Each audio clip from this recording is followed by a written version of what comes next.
Shalom, family. And welcome to another new moon, new month, which Yahweh has allowed for us to have in this body of Yahshua. A new moon is a commanded gathering. A lot of people don't understand that, and a lot of people don't do it. If you go out and you ask the people who are saying that they are the Yehudims, you see that they don't keep these things. And for those of us who've come up by way of Christianity, we've never kept these things, having no understanding of these things. A new moon signifies a new month. That's under Yahweh's calendar.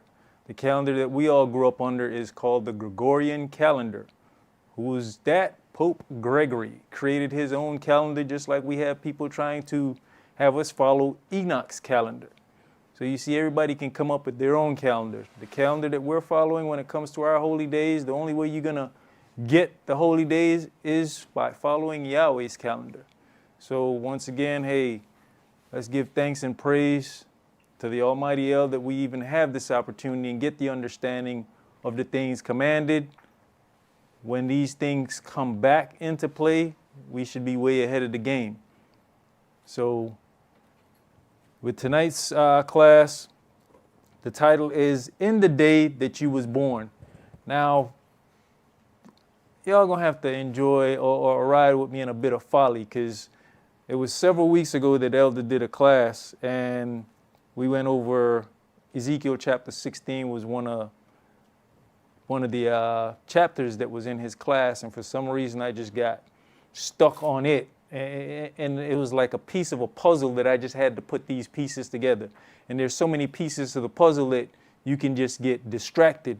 And for me, I think that's still the love of this word, that one chapter can get you, and this one chapter can have you flipping all throughout the book. And I think if you ever find yourself where you don't find that intriguing and you don't find that love for that, then you might want to examine yourself. And I hope I never lose the love for Yahweh's ways and the commandments, just the history of our people.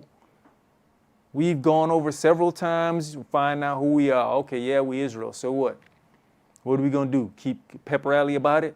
We understand the curses. We understand the promises. But tonight, let's go over a little building block of where we're coming from, where we're going, what we've gone through, as Yahweh has said different things to different prophets. And tonight, we're going to expound on Ezekiel's saying. So we're going to start in Ezekiel chapter 16, and we're going to read verses 1 through 14. Ezekiel chapter 16, and we're going to read verses 1 through 14.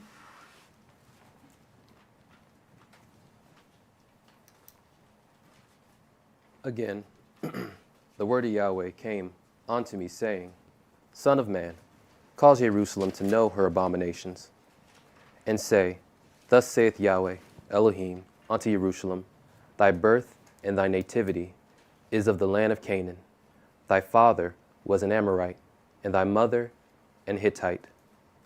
And as for thy nativity, in the day thou wast born, thy navel was not cut, neither was thou washed in water to supply thee. Supple thee, excuse me. Thou was not salted at all, nor swaddled at all. None I pitied thee, to do any of these unto thee, and to have compassion upon thee. But thou wast cast out in the open field, to the loathing of thy person in the day that thou wast born. So what he's saying here, from the inception of the children of Israel, no one cared about Israel from the get-go. Yahweh's watched this and seen this. And then Yahweh chose to say, okay, I'm going to make something out of these people that are no people. And we can read that constantly. Those that were not a people will be seen as a people. Go ahead. And when I passed by thee and saw thee polluted in thine own blood, I said unto thee, when thou wast in thy blood, live. Yea, I said unto thee, when thou wast in thy blood, live. And I think these are the things that we forgot. That we were nothing. He found us in a state of nothing. But now that we just got a simple idea of who we are as a people, I don't think we stop to give him the reverence that we need to give him for just bringing us out of the state that we were in. This state is what he's talking about. This is how I found you. But then I cleaned you up and made something out of you. Go ahead. And I have caused thee to multiply as the bud of the field, and thou hast increased and waxen great, and thou art come to excellent ornaments. Thy breasts are fashioned, and thy hair is grown, whereas thou wast naked and bare. Now when I passed by thee, and looked upon thee, behold, thy time was at the time of love. I spread my skirt over thee, and covered thy nakedness.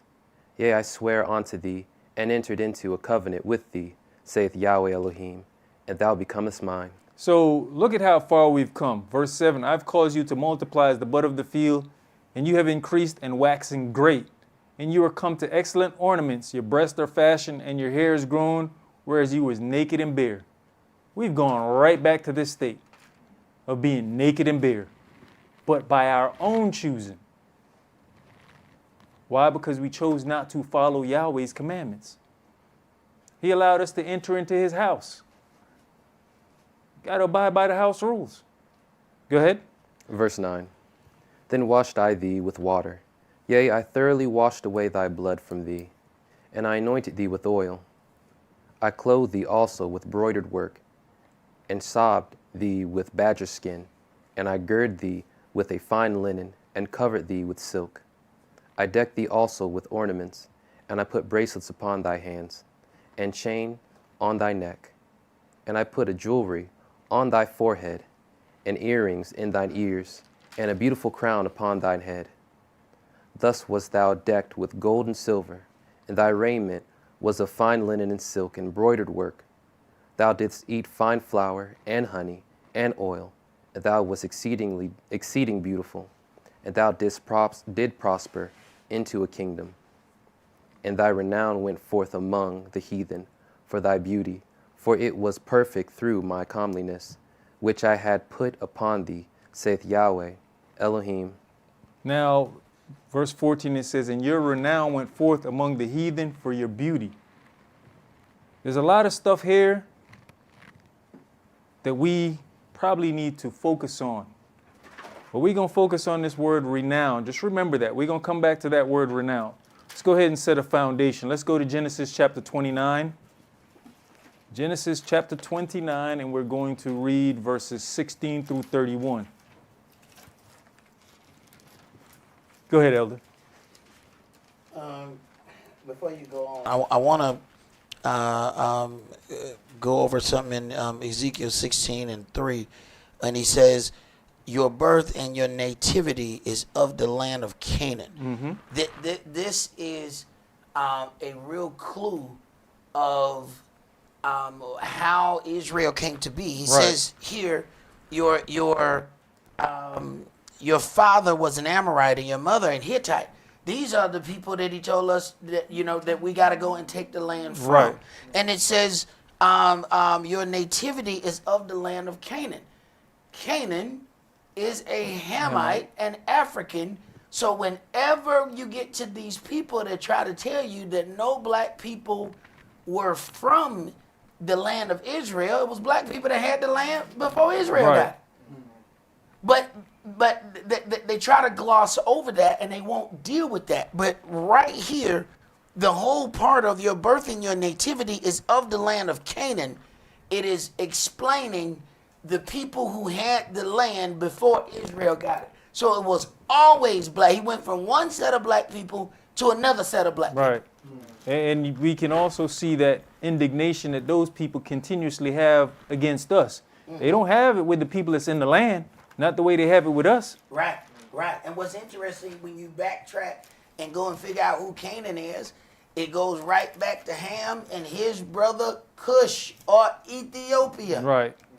So it's very easy to figure out, all right, if Ethiopia, Cush is his brother, what he look like? So we have to not let, those conversations go as far as emotion and go to these facts that Yahweh has given us. Right. And we don't have to huff and puff. No, we just go through it and we read it, and then we back up and go to Genesis 10 and we show, all right, this is who Canaan is. Now, this is also why we're given all these other books, so we'll stay out of this one. Right, right. Genesis chapter 29, and we're going to start at verse 16. And Laban had 2 daughters. The name of the elder was Leah, and the name of the younger was Rachel. Leah was tender-eyed, but Rachel was beautiful and well-favored. And Jacob loved Rachel, and said, I will serve thee 7 years for Rachel, thy younger daughter. And Laban said, It is better that I give her to thee, than that I should give her to another man. Abide with me. And Jacob served 7 years for Rachel, and they seemed unto him but a few days, for the love he had to her. And Jacob said unto Laban, Give me my wife, for my days are fulfilled, that I may go in unto her. Now, when you look at verse 20, we've gone over this several times, and it says, And Jacob served 7 years for Rachel, and they seemed unto him but a few days. We all got to think about when we're doing something we enjoy, or when we're doing something with the prize at the end that we know we're going to get. You're not looking at time. You're focused on, that's mine. This is what I'm getting when this is done. So, of course, the years ran by. He knows what the prize is. But yet we drag our feet not understanding what the prize is. The prize that we have to be in a kingdom where we're not going through what we're going through now. And all it takes is just to walk and follow the law, statutes, and commandments and serve our Elohim. Go ahead. And Laban gathered together all the men of the place and made a feast. And it came to pass in the evening that he took Leah his daughter and brought her to him, and he went in unto her. And Laban gave unto her his daughter Leah Zilpah his maid for a handmaid. And it came to pass that in the morning, behold, it was Leah, and he said to Laban, What is this that thou hast done unto me? Did not I serve with thee for Rachel? Wherefore then hast thou beguiled me? And Laban said, It must not be so done in our country, to give the younger before the firstborn. Fulfill her week, and we will give thee this also for the service which thou shalt serve with me yet 7 other years. And Jacob did so, and fulfilled her week, and he gave him Rachel his daughter to wife also. And Laban gave to Rachel his daughter Bilhah his handmaid to be her maid. And he went in also unto Rachel, and he loved also Rachel more than Leah, and served with him yet 7 other years. And when Yahweh saw that Leah was hated, he opened her womb, but Rachel was barren. So this whole situation is being done, and Yahweh sits back and let it happen. Is later on, Yahweh says, you can't marry a sister. But at this point, to fulfill what he has going on, he lets this happen. We know he's got a hand in it because he sees that Leah is being hated, and he opens her womb. If he can do that, he could have stopped this marriage of sisters as well. But this is to set forth what he is putting together. Let's go to Genesis chapter 30. And go ahead. Did you want to finish that? Or is that it? That was verse 31, right? Yeah, that was it. Jump down to chapter 30, and we're going to start with verses 1 through 4. All right. And Rachel saw that she bare Jacob no children. Rachel envied her sister, and said unto Jacob, Give me children, or else I die. And Jacob's anger was kindled against Rachel, and he said, Am I in Elohim's stead? Who hath withheld from thee the fruit of thy womb? So he even understands what's going on. This has nothing to do with me. Yahweh's in control of this. Go ahead. And she said, Behold my maid Bilhah. Go in unto her, and she shall bear upon my knees, that I may also have children by her. And she gave him Bilhah her handmaid to wife, and Jacob went in unto her. All right, jump to verse 22. What about verse 9? My bad. Yeah, go ahead and read verse 9 for me, please. Verse 9. And when Leah saw that she had left bearing, she took Zilpah, her maid, and gave her Jacob to wife. So as we can see, all this is happening. Two sisters, which Yahweh later on says you can't marry two sisters in a lifetime. And we see each sister is giving their handmaid so that their husband can also have children by these handmaids. So at this point, you're looking at 4 wives. Yahweh has not stopped any of this from happening. He withheld some childbearing, but he didn't withhold these other women being added to this situation to fulfill his purpose. Jump to verse 22. All right. And Elohim remembered Rachel, and Elohim hearkened to her, and opened her womb. And she conceived, and bare a son, and said, Elohim hath taken away my reproach. And she called his name Joseph, and said, Yahweh shall add to me another son. And it came to pass, when Rachel had borne Joseph, that Jacob said unto Laban, Send me away, that I may go unto mine own place, and to my country. All right, let's go to Genesis chapter 37. So what we're doing here is we're looking at the foundation of the beginning of the nation of Israel. This is what Ezekiel chapter 16 is talking about.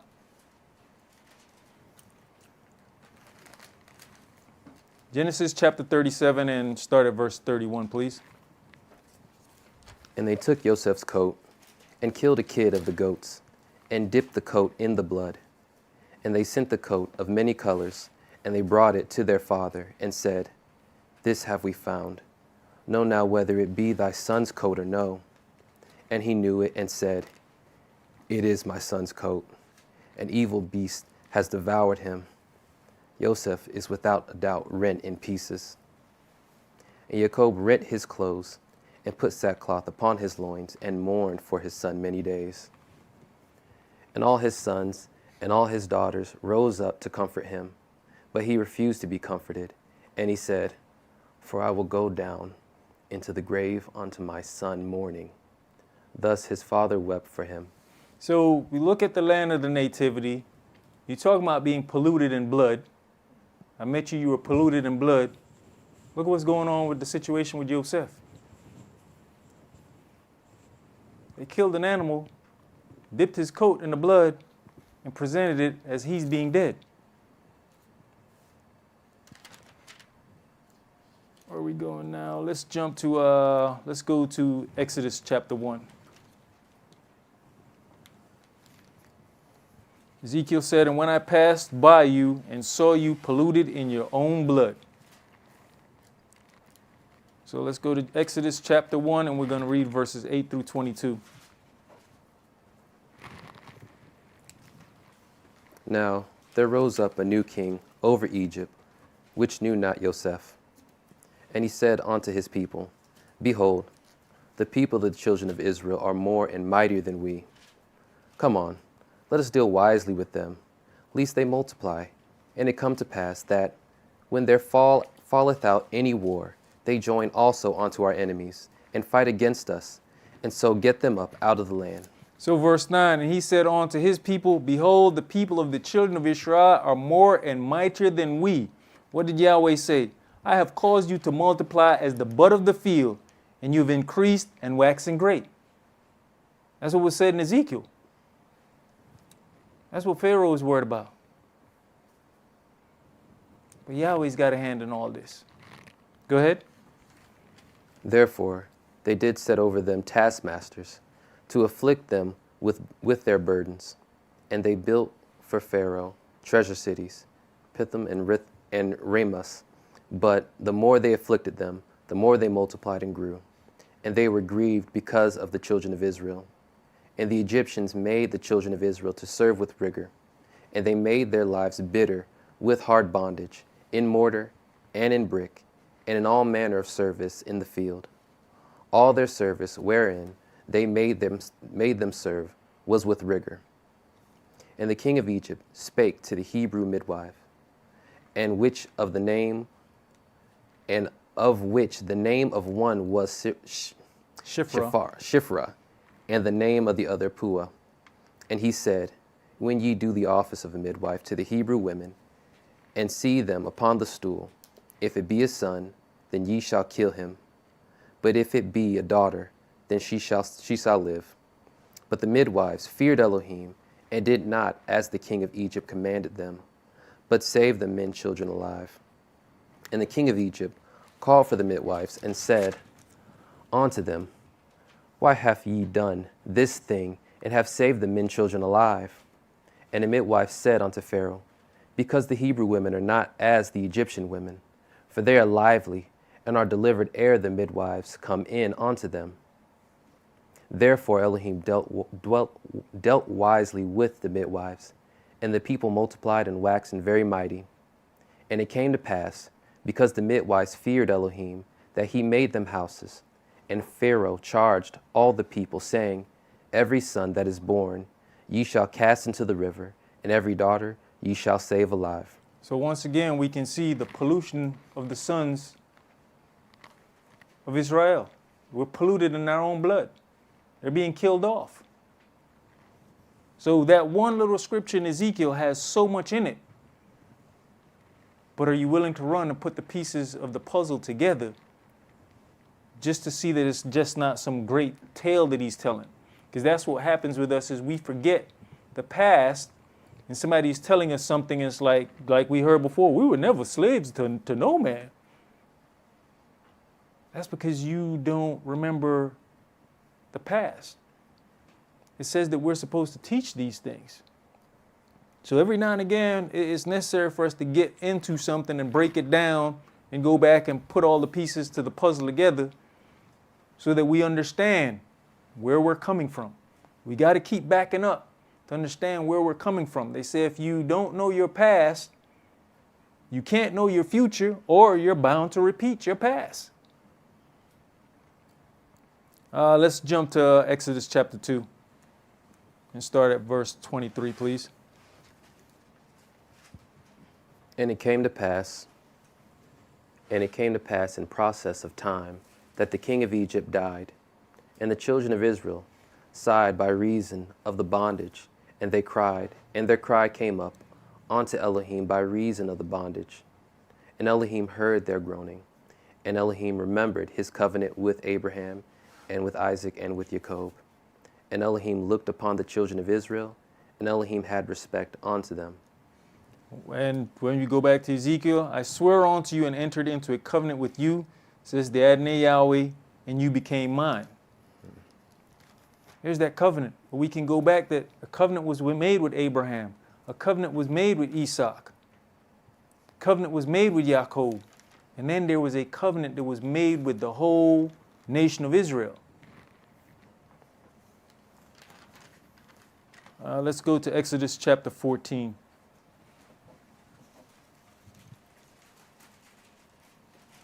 Exodus chapter 14, and we're going to start at verse 13.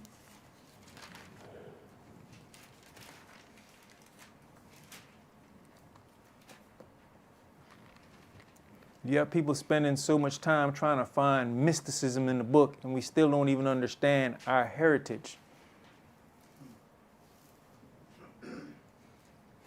Exodus chapter 14 and verse 13. And Moshe said unto the people, fear ye not, stand still, and see the salvation of Yahweh, which he shall show thee today. For the Egyptians whom ye have seen today, ye shall see them again no more forever. And Yahweh shall fight for you, and ye shall hold your peace. And Yahweh said unto Moshe, wherefore criest thou unto me? Speak unto the children of Israel, that they go forward. But lift thou up thy rod, and stretch out thine hand over the sea, and divide it. And the children of Israel shall go on dry ground through the midst of the sea. And I, behold, I will harden the heart of the Egyptians, and they shall follow them. And I will get me honor upon Pharaoh, and upon all his hosts, upon his chariots, and upon his horsemen. And the Egyptians shall know that I, Yahweh, I am Yahweh, when I have gotten me honor upon Pharaoh, upon his chariots, and upon his horsemen. And the angel of Elohim, which went before the camp of Israel, removed and went behind them. And the pillar of the cloud went from before their face, and stood behind them. And it came between the camp of the Egyptians and the camp of Israel. And it was a cloud, and darkness to them, but it gave light by night to these, so that the one came not near the other all the night. And Moshe stretched out his hand over the sea, and Yahweh caused the sea to go back by a strong east wind all that night, and made the sea dry land, and the waters were divided. And the children of Israel went into the midst of the sea upon the dry ground, and the water were a wall unto them on their right hand and on their left. And the Egyptians pursued and went in after them to the midst of the sea, even all Pharaoh's horses, his chariots, and his horsemen. And it came to pass that in the morning watch, Yahweh looked onto the host of the Egyptians through the pillar of fire and of the cloud, and troubled the host of the Egyptians, and took off their chariot wheels, that they drove them heavily, so that the Egyptians said, Let us flee from the face of Israel, for Yahweh fighting. For Yahweh fights. Wait, what? Fights for them. Fighteth. Fighteth for them against the Egyptians. Fighteth. My apologies. It's King's English. And Yahweh said unto Moshe, Stretch out thine hand over the sea, that the waters may come again upon the Egyptians, upon their chariots, and upon their horsemen. And Moshe stretched forth his hand over the sea, and the sea returned his strength. When the morning appeared, and the Egyptians fled against it, and Yahweh overthrew the Egyptians in the midst of the sea. And the waters returned and covered the chariots and the horsemen and all the hosts of Pharaoh that came into the sea after them. There remained not so much as one of them. But the children of Israel walked upon dry land in the midst of the sea, and the waters were a wall unto them on the right hand and on the left.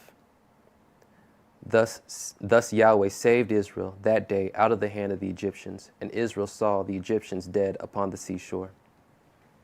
And Israel saw the great work which Yahweh did upon the Egyptians, and the people feared Yahweh and believed Yahweh and his servant Moshe.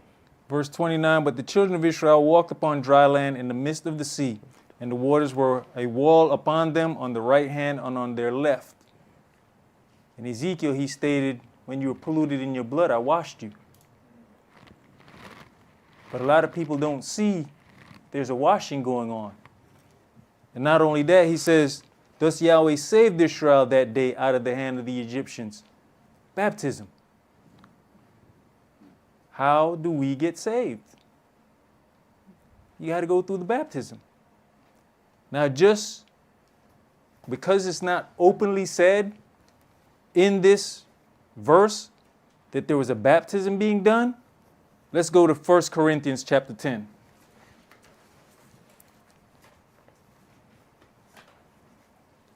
Sometimes you'll hear somebody say something that's like, okay, how did you come to that conclusion? Why do people keep saying, well, they were baptized coming out of Egypt because they walked through the water, but they were on dry land? 1 Corinthians chapter 10, and we're going to read verses 1 through 6.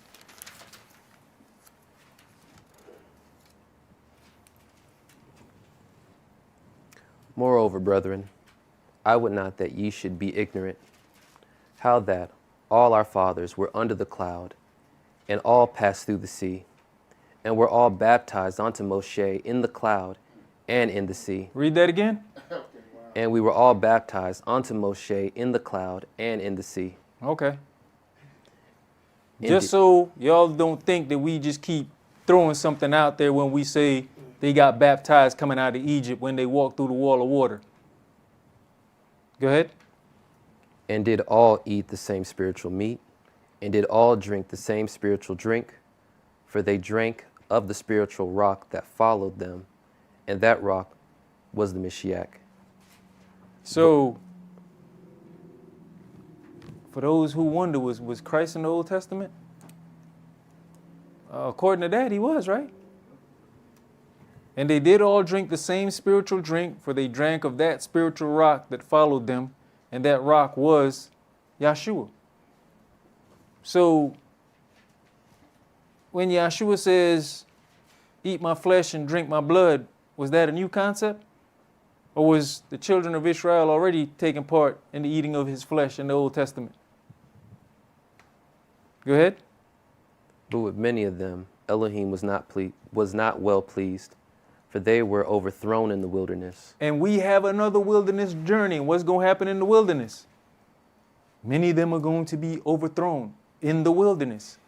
So this cycle is going to repeat itself again. We're going to leave here by ships. The adversary is going to try to do what? Flood the ships. Another form of baptism going back in. Go ahead. Verse 6. Now these things were our examples, to the intent we should not lust after evil things, as they also lusted. All right, let's go to Exodus chapter 12. Go ahead, Elder. It's very interesting, brother, since you mentioned that when Yahweh says, behold, I've sent an angel to lead you in the way. Don't provoke him, for my name is in him. And of course, we find the name of Yah in Yahshua. Right. But even in dealing with that, we can find other angels' names. He wouldn't tell us that name. Right. Yep. It's very, very interesting. You bring up a very interesting point right there. He would not tell you. He just told you that my name is in him. But don't worry about what his name is. Right, They didn't have right. a problem telling us Mikael's name. He didn't have a problem telling us Gabriel's name. Right. Those were messengers sent. I sent you an angel, but you ain't going to get his name. Mm-hmm. You ain't ready for that yet. Exodus chapter 12 and start at verse 33 for me, please. And the Egyptians were urgent upon the people, that they might send them out of the land in haste. For they said, we be all dead men. And the people took their dough before it was leavened, and their kneading troughs, being bound up in their clothes upon their shoulders. And the children of Israel did according to the word of Moshe. And they borrowed of the Egyptians jewels and silver and jewels of gold and raiment. And Yahweh gave the people favor in the sight of the Egyptians, so that they lent unto them such things as they required. So back in Ezekiel it says, thus was you decked with gold and silver, and your raiment was of fine linen and silk and broidered work. Yahweh provided these things by the way of the Egyptians. That's what we just read, right? And Yahweh gave the people favor in the sight of the Egyptians. What did they give them? Jewels of silver, gold, and raiment. So that we understand that Ezekiel is not just haphazardly saying some stuff. He's actually talking about history. He's actually talking about what we've gone through. But if we can't put it together, then it's just a book of stories. It makes no sense. Let's go to Exodus 28.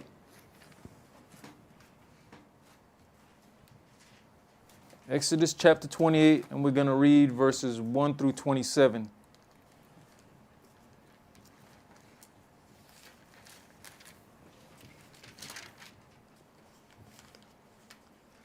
And take thou unto thee Aaron thy brother, and his sons with him, from among the children of Israel, that he may minister unto me in the priest's office, even Aaron, Nadab, and Abihu, Eleazar, and Ithamar, Aaron's sons. And thou shalt make holy garments for Aaron thy brother, for glory and for beauty. And thou shalt speak unto all that are wise-hearted, whom I have filled with the spirit of wisdom, that they may make Aaron's garments, to consecrate him, that he may minister unto me in the priest's office. And these are the garments which they shall make. a breastplate, and an ephod, and a robe, embroidered coat, a mitre, and a girdle. And they shall make holy garments for Aaron thy brother and his sons, that he may minister unto me in the priest's office. And they shall take gold and blue and purple and scarlet and fine linen, and they shall make the ephod of gold, of blue, of purple, of scarlet, and fine twined linen. Now, all these things that they're requiring to do these things was things that they acquired on their way out from the Egyptians. So Yahweh already knows how to prepare us for what's coming. But when we get the thought process that everything that we've received is for us, that's where we go wrong. He's preparing us with things that's going to be necessary to build his kingdom, to build his sanctuary, to clothe his servants. But if we get selfish in thinking that everything that Yahweh allows us to achieve and to have is for us and us alone, then you could be the one that caused that last little brick that's needed for the foundation not to be put in place. Go ahead. With cunning work, verse 7. It shall have 2 shoulder pieces thereof, joined at the 2 edges thereof, and so it shall be joined together. And the curious girdle of the ephod, which is upon it, shall be of the same according to the work thereof, even of gold, of blue, and purple, and scarlet, and fine twined linen. And thou shalt take the 2 onyx stones, and grave on them the names of the children of Israel, and 6 of their names on one stone, and the other 6 names on the rest of the other stone, according to their birth, with the work of the engraver in the stone. Like the engraving of a signet, shalt thou engrave the 2 stones with the names of the children of Israel. Thou shalt make them to be set in ouches of gold, and thou shalt put the 2 stones upon the shoulders of the ephod for stones of memorial unto the children of Israel. And Aaron shall bear their names before Yahweh upon his 2 shoulders for a memorial. And thou shalt make ouches of gold, and 2 chains of pure gold at the ends of worthen work. Thou shalt make them, and fasten the worthen chains to the ouches. And thou shalt make the breastplate of judgment with cunning work. After the work of the ephod, thou shalt make it. You know, in verse 12 it says, and you shall put the 2 stones upon the shoulders of the ephod for stones of a memorial unto the children of Israel, and Aaron shall bear their names before Yahweh upon his 2 shoulders for a memorial. So Yahweh has put other things in place for memorials. But do we understand what the memorial of these things are? What we do get is people creating their own days as memorials. You now taking away from Yahweh's holy days to create your own memorial days when he's got stones and things in place for memorials. But if we don't know what those stones are for, when we're looking at the stone, we don't know it's supposed to bring back your memory to something. Go ahead. Oh, I did want to ask, the stones are on the shoulder? Yeah. So wouldn't that more or less like be the burden of the children of Israel on the high priest, right? Mm-hmm. Oh, okay. All right, verse 15. And thou shalt make the breastplate of judgment with cunning work. After the work of the ephod, thou shalt make it of gold, of blue, of purple, and of scarlet, and of fine twined linen thou shalt make it. Foursquare it shall be doubled. A span shall be the length thereof, and a span shall be the breadth thereof. And thou shalt set it in the setting, set in its setting of stones, even 4 rows of stone. The first row shall be sardius, a topaz, and a carbuncle. This shall be the first row. And the second row shall be an emerald, a sapphire, and a diamond. You know, brother, you mentioned the burdens. Do you understand all of these stones? To continue to have to wear a garment with all these stones is not a light thing. Once you start getting all these stones on this piece of garment, you're talking about it's becoming heavy. Go ahead. And the third row Did I read all the rows of that one? And the second row shall be of emerald and sapphire and diamond.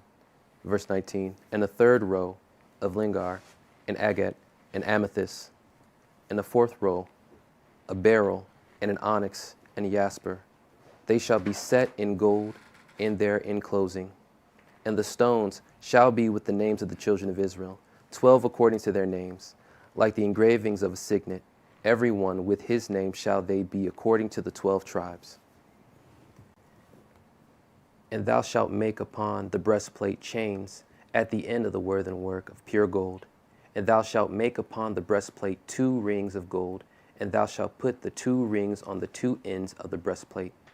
And thou shalt put the 2 worthen chains of gold in the 2 rings which are at the end of the breastplate. And the other 2 ends of the 2 worthen chains thou shalt fasten to the 2 ouches, and put them on the shoulder pieces of the ephod before it. And thou shalt make 2 rings of gold, and thou shalt put them upon the 2 ends of the breastplate, in the border thereof, which is in the side of the ephod, inward. And the 2 other rings of gold thou shalt make, and shalt put them on the 2 sides of the ephod underneath, towards the forepart thereof, over against the other coupling thereof, above the curious girdle of the ephod. All right, jump to verse 33 for me. Actually, verse 36. 36. And thou shalt make a plate of pure gold, and grave upon it, like the engraving of signet, holiness to Yahweh. And thou shalt put it on the blue lace, a blue lace, that it may be upon the mitre, upon the forefront of the mitre it shall be. And it shall be upon Aaron's forehead, and Aaron may bear the iniquity, the lawlessness of the holy things, which the children of Israel shall hallow in all their holy gifts. And it shall be always upon his forehead, that they may be accepted before Yahweh. So, back in Ezekiel, he says, and I put a jewel on your forehead.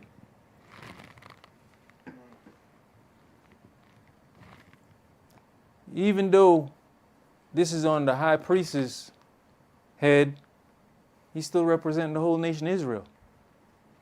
Go ahead. And thou shalt embroider the coat of fine linen, and thou shalt make the mitre of fine linen, and thou shalt make the girdle of needlework. And if we don't understand mitres, we've gone through this several times. We're talking about head coverings. All right, let's go to Numbers chapter 22.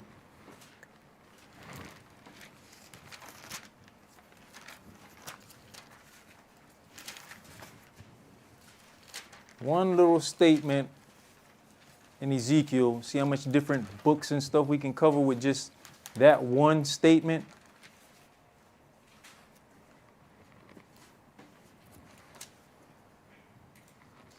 Numbers chapter 22, and we're going to read verses 1 through 5.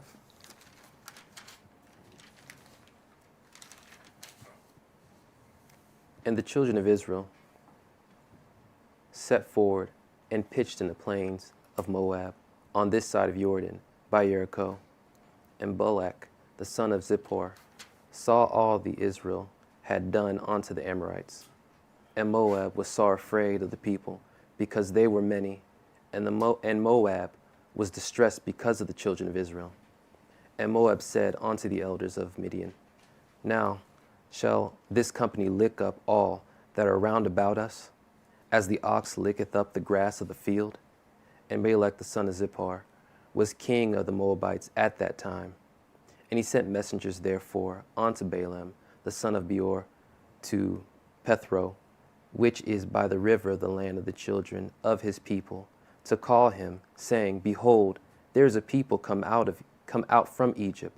Behold, they cover the face of the earth, and they abide over against me. They cover the face of the earth, and Yahweh said, And your renown went forth among the heathen for your beauty.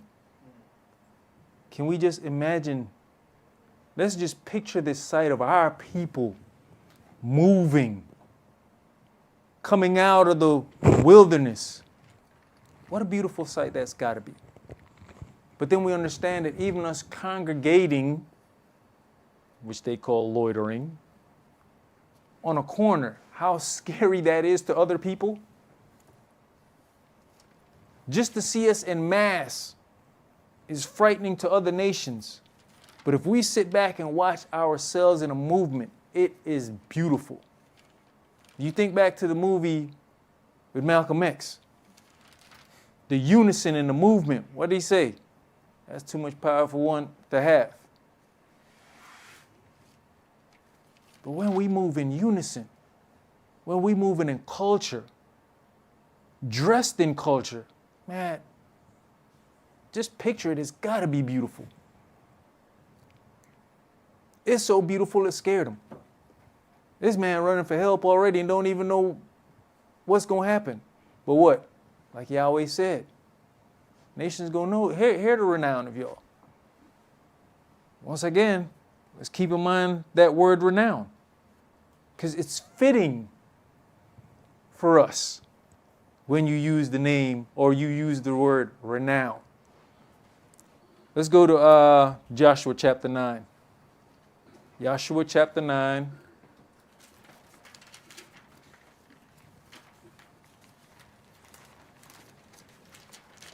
We just don't know it's fitting yet. And we're going to start at verse 3. And when the inhabitation of Gibeon heard what Yahshua had done unto Jericho and to Ai, they did work willily, and went and made as if they had been ambassadors, and took old sacks upon their asses, and wine bottles, old and rent, and bound up, and old shoes, and clodded upon their feet, and old garments upon them, and all the bread of their provision was dry and moldy. And they went to Yahshua unto the camp of Gilgal, and said unto him and to the men of Israel, We be come from a far country. Now, therefore, make ye a league with us. And the men of Israel said unto the Hivites, Peradventure, ye dwell among us, and how shall we make a league with you? And they said unto Yahshua, We are thy servants. And Yahshua said unto them, Who are ye, and from whence come ye? And they said unto him, From a very far country thy servants are come, because of the name of Yahweh thy Elohim. No, it's because of the renown of y'all. We scared. Go ahead. For we have heard the fame of him, and all that he did in Egypt, and all that he did to the two kings of the Amorites that were beyond Jordan, Sihon king of Heshbon, and Og king of Bashan, which was as Ashroth. Wherefore our elders and all the inhabitation of our country spake to us, saying, Take victuals with you. And we got to think about it. Let's even go back to the times of the Egyptians being the pharaohs presenting themselves as gods. Where was this type of fear? Just coming out of Egypt, just understanding what Yahweh did to man gods. People scared. Why y'all coming over here? And that's also self-check. What have we done? We need to check. And I think that's what's lacking nowadays. People don't understand what is going to happen. But some do, because they know we don't have the protection of Yahweh right now because of our disobedience. They're taking advantage. But then you got those who are afraid, knowing what is to come. These people see these people coming and they know what's going on as they came along. So you know what? What's that old saying? If you can't beat them? Okay. Go ahead. Verse 11. Wherefore our elders and all the habitation of our country spake to us, saying, Take victuals with you for the journey, and go to meet them, and say unto them, We are your servants. Therefore now make ye a league with us. This our bread we took hot for our provision out of our houses on the day we came forth to go unto you. But now, behold, it is dry and it's moldy. And these bottles of wine, which we filled, were new, and behold, they be rent. And these our garments and our shoes are become old by reason of our very long journey. And the men took of their victuals, and asked not counsel at the mouth of Yahweh. And Joshua made peace with them and made a league with them to let them live. And the princes of the congregation swear unto them. So, verse 14, and the men took of their victuals and asked not counsel at the mouth of Yahweh. Here we go with food, raiment, to get us in trouble. What did Esau sell his birthright for? We messed around and got ourselves in trouble because of some victuals and didn't go inquire at the mouth of our Elohim. Go ahead. Verse 16. And it came to pass, at the end of 3 days, after they had made a league with them, that they heard that they were their neighbors, and that they dwelt among them. And the children of Israel journeyed and came unto the city on the 3rd day. Now their cities were Gibeon and Kipharah and Beeroth and Kiriath. Kiriath Yearim. Yeah. And the children of Israel smote them not, because the princes of the congregation had sworn unto them by Yahweh, Elohim of Israel. And all the congregation murmured against the princes. But all the princes said unto all the congregation, we have sworn unto them by Yahweh, Elohim of Israel. Now therefore, we may not touch them.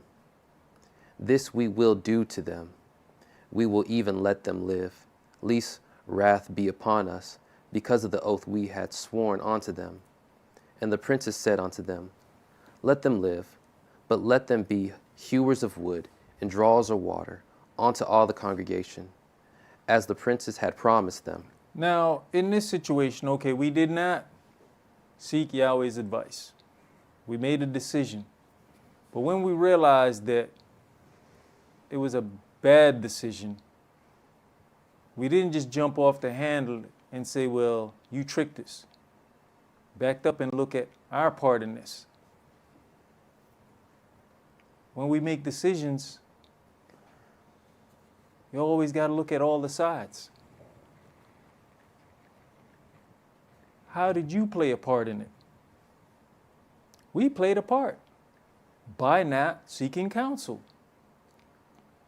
We entered into an oath. Now we got to back up and say, nah, we entered into an oath. We don't care if we got tricked or beguiled. We entered into an oath, but this is how we're going to deal with it.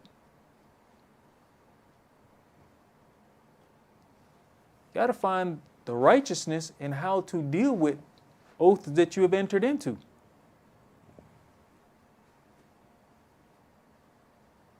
But first, you got to look at your part in the situation. Go ahead. Verse 22.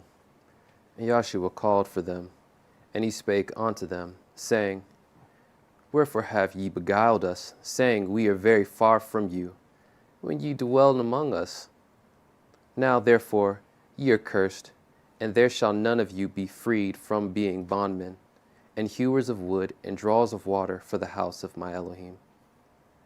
And they answered Joshua, and said, because it was certainly told thy servants, how that Yahweh thy Elohim commanded his servant Moshe to give you all the land, and to destroy all the habitation of the land from before you. Therefore we were sore afraid of our lives because of you, and have done this thing. And now, behold, we are in thy hand, as it seemeth good and right unto thee. Do unto us, do. Okay, so therefore we're sore afraid of our lives because of you, and have done this thing. When you go back to Ezekiel, verse 14, it says, and your renown went forth among the heathen for your beauty, for it was perfect through my comeliness. So all of this that we're getting from these other people being afraid is Yahweh's comeliness. They heard what Yahweh did for us. Therefore, these people are willing to just say, you know what? We're not even going to go through it. Priest, can you read the definition for comeliness there, please? Comeliness, H1935, Hoed, from an unused root, grandeur, that is, an imposing form, in appearance, beauty. In imposing form and appearance. Like I said, we stand on the corner and people are afraid. But if we look at it, it should be a beautiful sight. But they see it as an imposing and a force in appearance. Go ahead. Beauty, comeliness, exceedingly, glorious, glory, goodly, honor, majesty. All right, let's go to renown. Read the definition for renown for me, please. Renown, H8034. Shem. Say it again. Shem. Shem. Shem. And Yahweh keeps saying what? You're renowned. You're renowned. Who are we of? So automatically in the name, it says something. Go ahead with the definition, please. A primitive word, perhaps rather from H7760, through the idea of definite and conspicuous position, compare H8064, an appellation as a mark or memorial of individuality, by implication, honor, authority, character, base, fame, name, renown, report. And there's the problem. What did they say about Yahshua? Henceforth, this man has this authority. He's of Shem. We're supposed to go through this book and speak with authority, individuality. But our problem is we want to be like everybody else. It's in our name. But our individuality still stands out so much that everybody's trying to be like us. No matter what, we just keep shining through. Give me the definition from BDB, please. Brown Drivers Briggs. Beauty, splendor, glory. Beauty, finery of garment, jewels. Glory of rank, renown, as attributes of God, attribute of quality or feature regarded as a characteristic or inherent part of someone or something. As attributes of Elohim. This is what he keeps referring to us as. Your renown will be heard. Your renown will be seen. Continue. Honor or nation Israel. Say that one again. Honor or nation Israel. Nation of Israel. In the definition of renown. I didn't make up this definition. I didn't write this. I got this out of one of their books. In the definition for renown is the nation of Israel. In the definition of renown, Hebrew is Shem.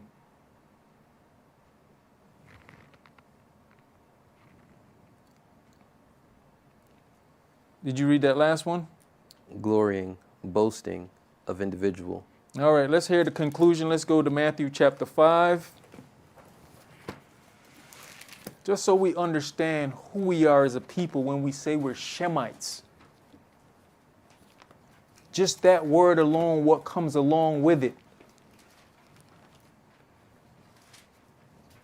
It said nation of Israel. It didn't just say the Jews. The whole nation of Israel is Shem.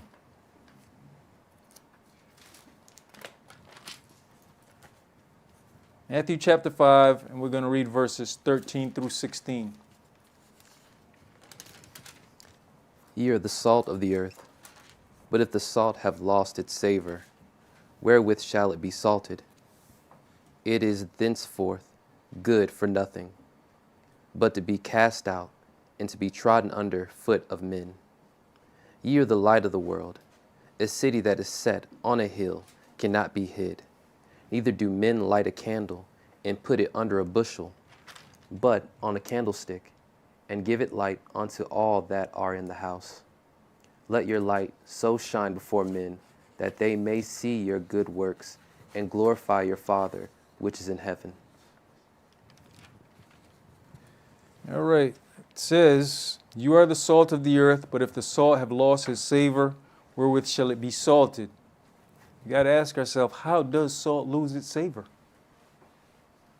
It is henceforth good for nothing, but to be cast out and to be trodden under foot of men. You are the light of the world.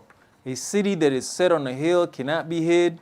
Neither do men light a candle and put it under a bushel, but on a candlestick. And it gives light unto all that are in the house. Let your light so shine before men that they may see your good works and glorify your Father which is in heaven. The nation of Israel was born for glory as stated in the BDB definition of the word renown, which is Shem in Hebrew, out of whose seed the children of Israel are. So let's do our best to let the glory of Yahweh shine from within us in all that we do, and also to show forth that Yahweh did not make a mistake in bringing us as individuals into the shepherd's tent. Enjoy your new moon. Shalom. Shalom.